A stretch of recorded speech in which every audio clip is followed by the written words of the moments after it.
While it's probably true that the poor will always be with us, there are some practical steps that can be taken to help the poorest of the poor.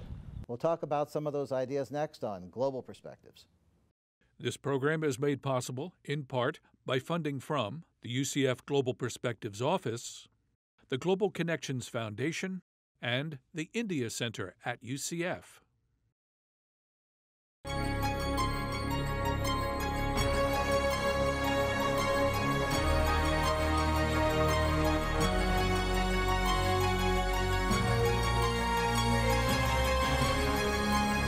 This is Global Perspectives with Pulitzer Prize-winning commentator John Bercia. Welcome to Global Perspectives. The idea of ending poverty around the world sounds like a pipe dream, but is it? Even though we see plenty of examples of poverty in various parts of the world, globalization and exportation of jobs from developed nations have actually helped millions around the world escape poverty in the last decade. But for those untouched by development, their condition can be called ultra-poverty, and their plight calls out for attention. Our guest today, Stephen C. Smith, is an expert on their condition. His book, Ending Global Poverty, looks at microeconomic poverty traps that can be addressed at a very local level. Stephen, welcome to the show. Thank you for joining us today. Thanks, John. It's great to be here. Global poverty sounds like such a massive topic, and you see at the end of the tunnel a solution. How can you talk optimistically about ending it? Well, I think that the most important thing is to realize how much progress we've made, so that it's true that the scope of poverty is very deep.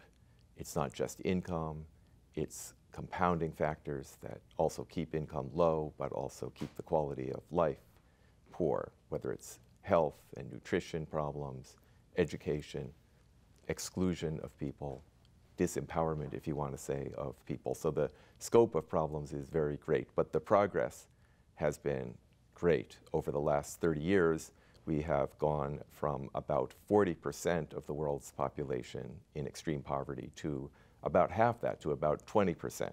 Of course, population has grown in those 30 years also, but we're actually getting to the point also where the number of those living in poverty is falling. So it's the good experience we've had with reducing poverty in the last 30 years that can make us very optimistic about completing the job and ending poverty. Is there one reason that has been a big part of this, or can we attribute the progress to a multitude of factors? I think it has to be seen as a multitude of factors. Globalization often gets a very bad name, and there have been abuses along the way, no doubt about it. But for example, in Bangladesh, despite abuses and despite problems, 1 million women have had opportunities to go from desperately poor rural circumstances, working as housemaids in exploitive situations, and gotten work in textile factories, enabling them to send money to their families to build up savings of their own. Similar situations elsewhere. There used to be hundreds of millions of more people living in poverty in China than there are now. But that's not the whole story. Governments, international agencies, and importantly, non-governmental organizations as well have been building up capabilities of the poor, transferring what we know about public health, helping people with literacy, basic education, and so on. So it's a confluence of several things.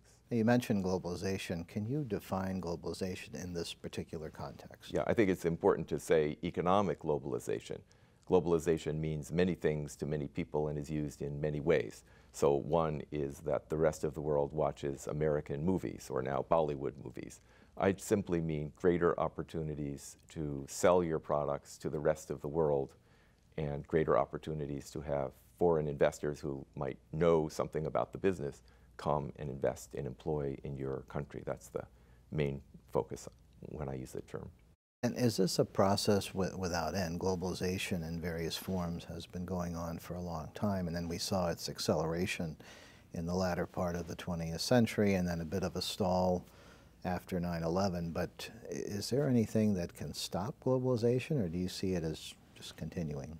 Well, as the name suggests, globalization sounds like a process, and it is.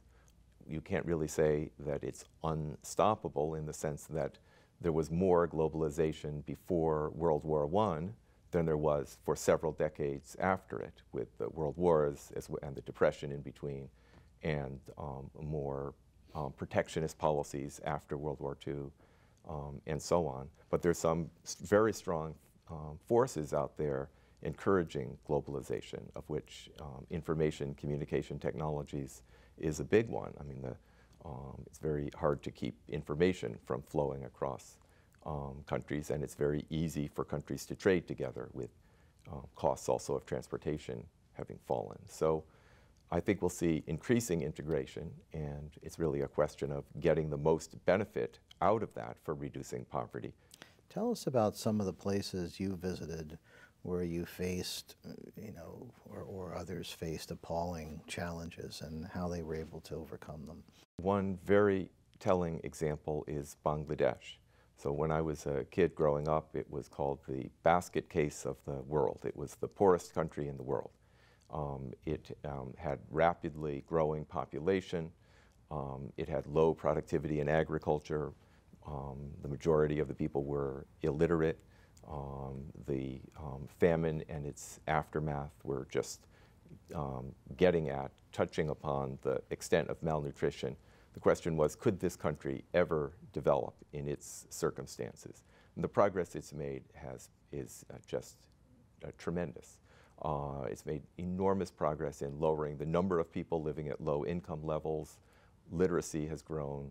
And also some of the other things that we hope to see in the process of development, like improved women's empowerment, is very, very visible in Bangladesh today. And I think that some of the forces we talked about before are at play there. One that should not be overlooked is the role that non-governmental organizations have played. That's been a special factor there in Bangladesh. Grameen, which does microfinance credit for small entrepreneurs, is one well-known example. BRAC, which was formerly known as the Bangladesh Rural Advancement Committee, is a very good example of going out to the poorest rural areas and working with the poorest people in those areas, especially women in those areas, and helping them with a package of things that they need together to get out of poverty, because these problems reinforce each other. Poor health, poor nutrition means you can't make much use of credit. Another example is Uganda, which still is among the poorer countries in the world, suffered under dictatorship, going back to Idi Amin, has had ongoing civil war in the north, and you'd wonder how this country could ever make progress. So one of the things that we have to do to help the remaining people still in poverty is to deal with civil war and local conflict. They've made great progress there, so that as we get to looking at the remaining poorest people, we have to look at conflict fragile state areas. But fragile states like Uganda can also make progress. And again, we see some of the same factors coming to play. Family planning, improved productivity. We're finally bringing the Green Revolution to Africa all these many years later. NGOs, export opportunities. So in these two desperately poor places, I've seen enormous progress. What is the magic of the approach of organizations such as Grameen that come in and work with people in a very individualized way and with relatively small amounts of money, for those who may not be familiar with their approach? Right. So one of the main problems, I'd start by saying, of those who are desperately poor is not that they don't make great efforts to get out of poverty, but they're often stuck in poverty traps, in which conditions of poverty now lead to further conditions of poverty in the future. So a very straightforward example is an undernutrition trap. So if you have too little nutrition to be productive enough now to make enough money to buy better and more food tomorrow to be more productive tomorrow, you're stuck in a trap. Too little productivity, too little income, can't buy more and better food, still low productivity, still low income. So that's one of many poverty traps the very poor can face. I talk about 16 of them in the book. Another one gets right to the heart at what Grameen does, which is a working capital trap. So many of the poorest people in the world, lacking regular jobs in most cases, do whatever they can to survive. And a simple example might be carrying some used blue jeans from door to door, trying to make a sale. And a problem here, of course, is low funds for inventory. You have no working capital. So you're carrying just a handful of costume jewelry around, hoping to make some few sales. But with just a small amount of jewelry to sell or just a few blue jeans to try to sell, the chance of making a sale, the right style, the right price, the wear of the fabric, what, you know, the size and so on, is making it unlikely that every hour you'll have even one sale. So by the end of the day, you haven't sold enough to make it possible to have a bigger inventory the next day. So one of the things, and not the only, but one of the things that groups like Grameen are doing is bringing the capacity to take small loans to such people so that, among other things, they can have a better and bigger inventory, so that in the course of a day they can make more sales and make enough extra money to repay the loan and to have extra available for food for the family and so on.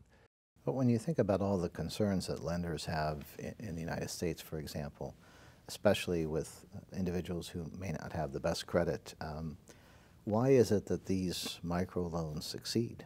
Their repayment rate consistently seems to be very, very high.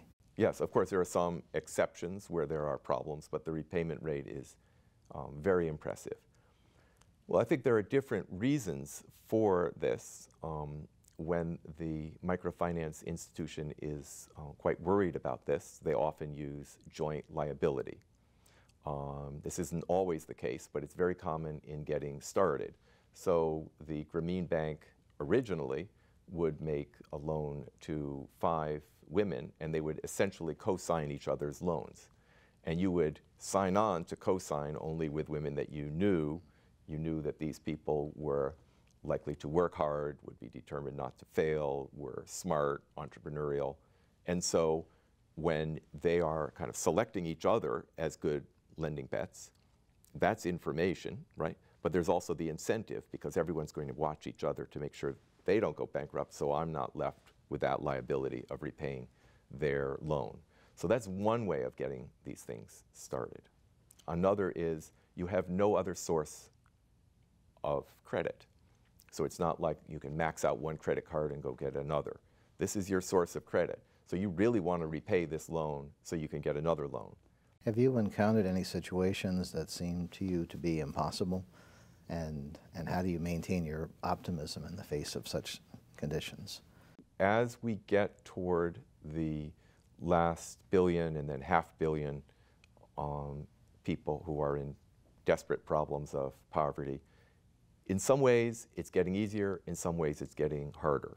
Easier because we have so many lessons. We can focus on those who remain in poverty, but harder because they're remaining in poverty because there are some special problems.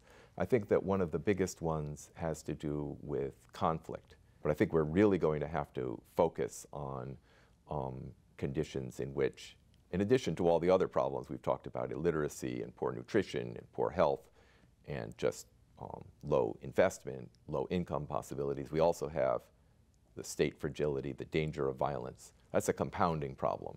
So it's one thing that you have many problems that the poor face, and other micro problems that you can get at, like local problems of power abuse. It can sometimes get discouraging when the entire environment is one of fragility, of violence, but we've gotten past it before. And so I remain optimistic even in these very dire circumstances. And you've traveled in many parts of the world as you conduct your research. Are you generally well received, or are there times when people are skeptical about what you're doing and why? No, I've generally found myself quite well received.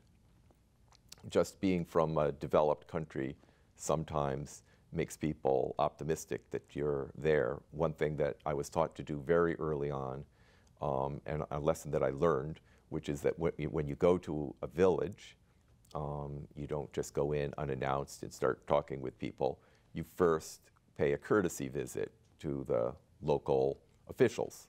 And they would know in advance that you're coming because you would have set up the meeting, so they have lots of time to prepare. Yes, usually. There are exceptions, of course, where opportunities come up that you didn't know were there to see a program or to get a close look at a problem.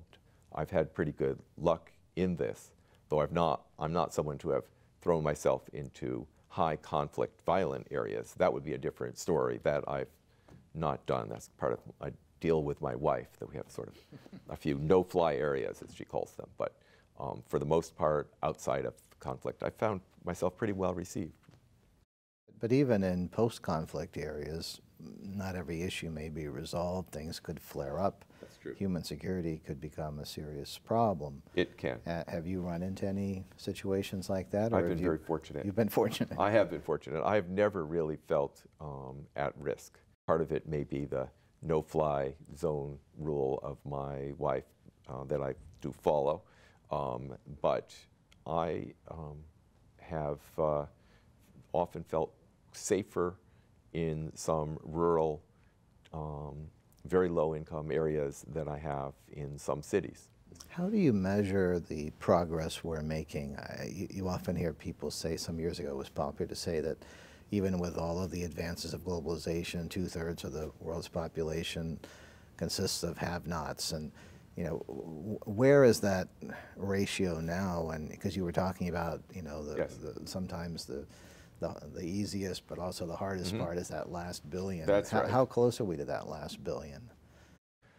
Well, I think that we're not there yet, certainly. I think that we have a long way to go before we can say, well, we're just down now to the last 10%. I think that still a fifth of the world's people are in very dire circumstances. Measurement is very important. What we measure in terms of poverty is what we focus on. And this is a problem that I see all the time.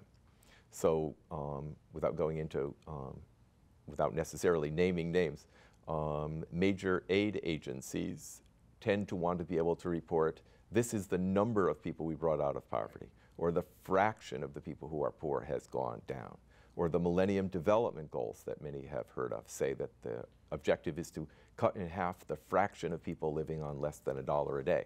All of these give a perverse incentive for policy and program people to focus on those just below the poverty line. So if the poverty line is $1.25, which is the new dollar a day, the way it's adjusted, well, we want to focus on people who make $1.20 a day, because it doesn't take much to get them over that mark. But someone living on 50 cents a day, a level that we call ultra-poverty, may benefit much more somehow from that extra 5 cents a day, going up to 55 cents a day, given the horrible situation that they're in, than even somebody at $1.20. An extra penny, if you want, for someone in the most severe ultra-poverty circumstances is worth more socially somehow than an extra penny to what you might call them the poorest, the richest of the poor, rather. If we can just somehow measure and include the progress made at these lowest income levels, that would matter.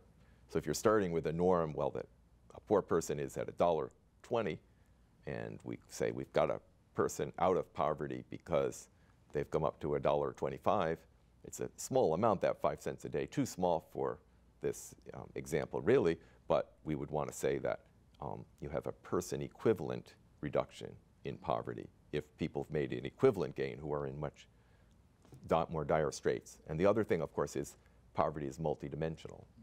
So if we just look at income or consumption, we miss some of these other very important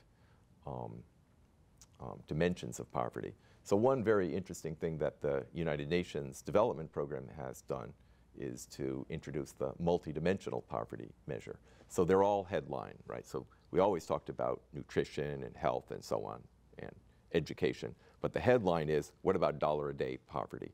And then the later chapters look at these things but get less attention. Well, now their index, combining these in a very intuitive way, helps to bring that to the fore. So, and actually when we measure poverty in these more realistic ways, rather than getting more discouraged, we can see that we've made more progress than we realized. That incomes of very poor people have gone up, even if they've not topped, let's say, $1.25. And even if we still face horrible circumstances, such as 7 million children dying a year completely unnecessarily, and we have to be motivated, and we are, to do something about this. We can also understand that those numbers are smaller than they were. It wasn't that long ago that it was 11 million children a year. So I see the problem as one of the glass half full or the glass half empty. So on the one hand, it's half full because of all the progress we've made. And that tells us that ending poverty is possible. But it's half empty because of all the progress we have yet to make. And there's really nothing inevitable about bringing the last bottom billion out of poverty. It's just not inevitable. There's good reason to be optimistic, but it's not inevitable. So to me, it remains this combination that ending poverty is possible. We know that from the record, but it's not inevitable, as we know from the people still mired in poverty. So it's those things together that keep me motivated. If it were hopeless, maybe some other problem cries out for our attention. If it's inevitable, we can work on it, but other things are also important. It's the combination that gives it its great moral force that I think many of us working in this area are motivated by. So in the end, I think we have to be optimistic, but we have to keep our focus on the problem. Now, you've had the opportunity to observe the developments in this field over many years. Yes. What is different now compared to, say, 30 years ago? Are there techniques that were once thought to be beneficial that have been discarded? And you know, what is the really cutting edge thinking about what is most effective today to end poverty? Yeah, I think that one reason for the great gains that we've made is what you might call technology transfer. And I mean that in a slightly different way than you might think of it. That is to say, we've seen so much gain from bringing public health knowledge to developing countries. This is knowledge that it took us in the West, let's say, decades, if not a couple of centuries, to accumulate. We've transferred a lot of that knowledge. And improved health, and as a result, improved nutrition, have made a big difference in helping people get out of poverty of their own efforts. Another area is with agricultural productivity. Many of the poorest in the world, the bottom billion, or the people really living in desperate poverty, are what we call smallholders. So they may be a family living in a very hilly, unfertile area, trying to subsist on an acre of land. Very, very difficult to do. By bringing better agricultural techniques and so on to the people there, teaching them how to use them, we can make a big difference, and we have. So many kinds of technology transfer, knowledge, but also ICT, information and communications technologies, have made a huge difference, and I think we can leverage them much more as we look at the poorest people. This is what's worked, and I think we can emphasize it more, along with opportunities of exports and opportunities to work with empowerment of people. These are very encouraging signs. Thank you for joining us today, Stephen Smith. It's really been my pleasure. Thanks. And thank you. For Global Perspectives, I'm John Garcia. We'll see you next time.